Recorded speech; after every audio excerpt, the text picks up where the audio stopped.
Hey everyone, welcome to Daily Current Affair MCQ. Today is 3rd March 2025. Let's start from our first question.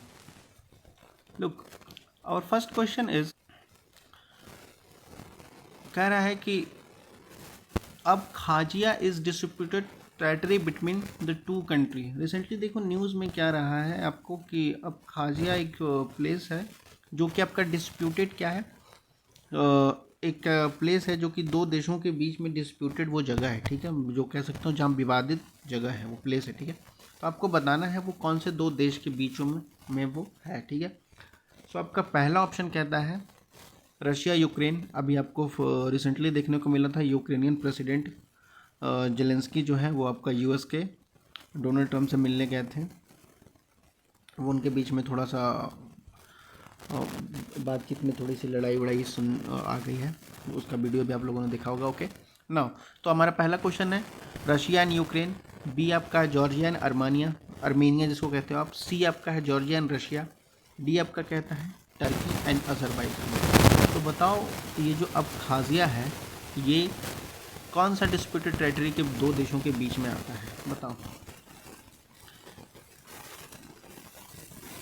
So the correct option is C हो जाएगा, Georgia and Russia के बीच में आपका आता है अब खाजिया, ठीक है। देखो हम मैप देखेंगे, देखो मैप से क्लियर हो जाए आपका।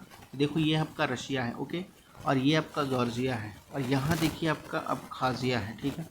तो इन दोनों के बीच में देखो ये जो है, इन दोनों के बीच में ये डिस्प्यूट बन रहा है अब जॉर्जिया अब खाजिया के बीच में, ओके। तो आपका करेक्ट ऑप्शन क्या हो जाएगा, आपका जो है करेक्ट ऑप्शन हो जाएगा, एक सेकेंड, हाँ आपका करेक्ट ऑप्शन जो हो जाएगा वो सी हो जाएगा, okay, Georgia and Russia. Okay, now move to the next question. देखो जो हमारा दूसरा क्वेश्चन है वो कहता क्या है,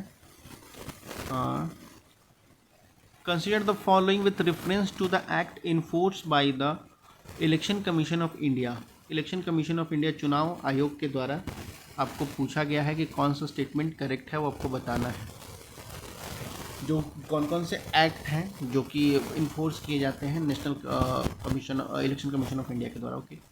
फर्स्ट स्टेटमेंट कहता है narcotic drugs and psychotropic substances act 1985। Second आपका कहता है बेनामी ट्रांजैक्शन प्रोहिबिशन एक्ट 1888, जो कि आपका बेनामी जो भी संपत्ति जो बेनामी हो जाती है या वैसे लोग जो आज़ादी के टाइम पर यहाँ से पाकिस्तान चले गए उनकी संपत्ति यहाँ रह गई, उनको बेनामी संपत्ति या इनेमी संपत्ति के अंडर वो आ जाता है, ओके। आपका तीसरा कहता है फॉरेन एक्सचेंज मैनेजमेंट एक्ट जिसको फेमा 1999 में। तो बताओ इसमें से कौन सा करेक्ट है इलेक्शन कमीशन ऑफ इंडिया के द्वारा जो एक्ट इन्फोर्स किया जाता है।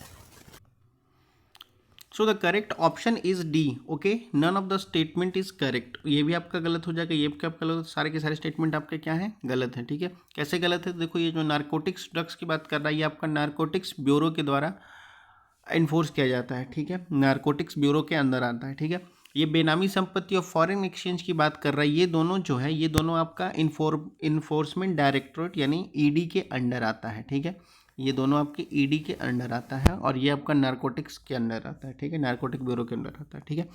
तो कोई भी स्टेटमेंट करेक्ट नहीं है क्योंकि वो इलेक्शन कमीशन ऑफ इंडिया के अंडर नहीं आता है, okay. Now move to the next question. Now this is the third question of this session.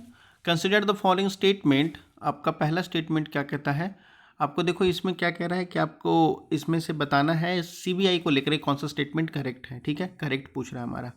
तो हमारा पहला स्टेटमेंट कहता है the functioning of the Central Bureau of investigation CBI is governed by the Delhi special police establishment act 1946, ठीक है। कह रहा है कि जो functioning central Bureau of investigation CBI का वो गवर्न किसके द्वारा किया जाता है, तो कह सकते हो Delhi special police establishment act 1946 के द्वारा, ओके। हमारा सेकंड स्टेटमेंट कहता है कि the President of India appoint the Director of the Central Bureau of Investigation. जो सीबीआई का प्रमुख होता है, चेयरपर्सन होता है, डायरेक्टर होता है, अध्यक्ष इसको कहते हैं, वो राष्ट्रपति के, भारत के राष्ट्रपति के द्वारा अपॉइंट किया जाता है, ओके। तो बताओ इसमें से कौन सा करेक्ट है आपका सीबीआई को लेकर के। सो द करेक्ट स्टेटमेंट इज, आपका फर्स्ट स्टेटमेंट करेक्ट हो जाएगा, सेकंड स्टेटमेंट गलत हो जाएगा, ठीक है। तो आपका सही ऑप्शन क्या हो जाएगा, फर्स्ट हो जाएगा, ठीक है, ए आपका सही हो जाएगा, ठीक है। अब सेकंड स्टेटमेंट इनकरेक्ट कैसे, तो देखो ये बात करता है प्रेसिडेंट के द्वारा अपॉइंट करने का, नहीं, प्रेसिडेंट के द्वारा अपॉइंट नहीं होता है, ये लोकपाल लोकायुक्त का एक सिस्टम है, वहाँ से होता है, ठीक है। तो देखते हैं क्या कहता है, कैसे अपॉइंटमेंट होती है। देखो बात करता है directorate of CBI is appoint by the high power selection committee under the Lokpal and Lokayukta act 2013, okay. इस सिलेक्शन कमेटी में जो लोग होते हैं वो प्राइम मिनिस्टर होता है जो कि चेयरपर्सन के तौर पे होते हैं, चीफ जस्टिस ऑफ इंडिया जो कि हमारा चीफ जस्टिस ऑफ सीजीआई होते हैं वो होंगे, ठीक है। उसके बाद leader of opposition in Lok Sabha, Lok Sabha में जो भी लीडर ऑफ अपोजिशन है वो होंगे, ठीक है। तो इन तीनों की सहमति से होता है, मेजॉरिटी से आपको कह सकते हो कि मेजॉरिटी सिस्टम के साथ क्या होता है, फिर इसका चुनाव किया जाता है, जो भी दो लोग जो लोग मानेंगे कि इनको बनाना है डायरेक्ट, तो वो बना जाएगा, ठीक है। और डायरेक्टर की जो पद होती है वो 2 साल के लिए फिक्स है, ठीक है, वो एक्सटेंड की जाएगी अगर किसी स्पेशल केस में, ओके। तो हमारा जो करेक्ट ऑप्शन हो जाएगा वो ए हो जाएगा, वन एंड ओनली करेक्ट है, ये आपका गलत है, ओके।